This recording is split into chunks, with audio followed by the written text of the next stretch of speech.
बिस्मिल्लाहिर्रहमानिर्रहीम। मेरे साथ हल्का कोंजा पीपी वजीराबाद के जमात इस्लामी के उम्मीदवार जनाब नासिर कलेर साहब मौजूद हैं, जो आज वजीराबाद में एक बहुत बड़ी रैली की क़यादत कर रहे हैं। अस्सलाम वालेकुम। वालेकुम अस्सलाम। सर, आप यहाँ पे 4 माह से जो है हिम्मत कोशिश कर रहे हैं, तो क्या ज़िमनी इलेक्शन में आप इस दफ़ा कामयाब हो जाएंगे?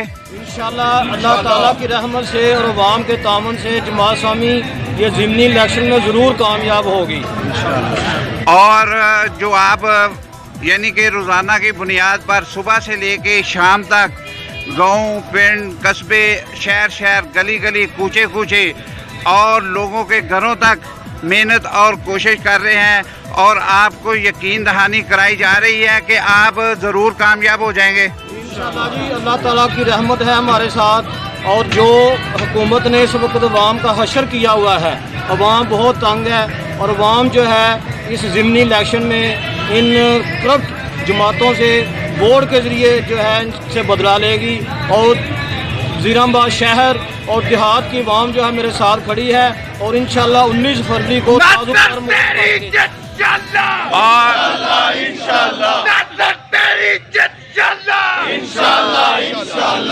और यहाँ पर जो है हुकूमत जो है अपना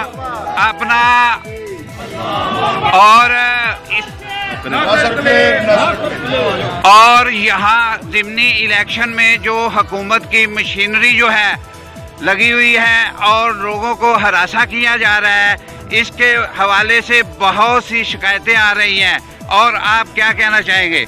हम जो है बार बार इलेक्शन कमीशन को जो है ये मुतवज्जो कर रहे हैं, और उसको बता रहे हैं कि ये जिस तरह सूबाई वज़रा और मकामी इंतज़ामिया जो है ये मुदाखलत कर रही है, तो हम इस इलेक्शन कमीशन को बार बार ये कह रहे हैं कि ये खुद अब जो है ये जुर्रत और बहादुरी दिखाए और इस इलेक्शन को मुनसिफाना बनाने के लिए अपना किरदार अदा करे, वरना यहाँ की अवाम खुद इन वज़ीरों को और मुशीरों को रास्ता रोकना ये जानती है। शुक्रिया।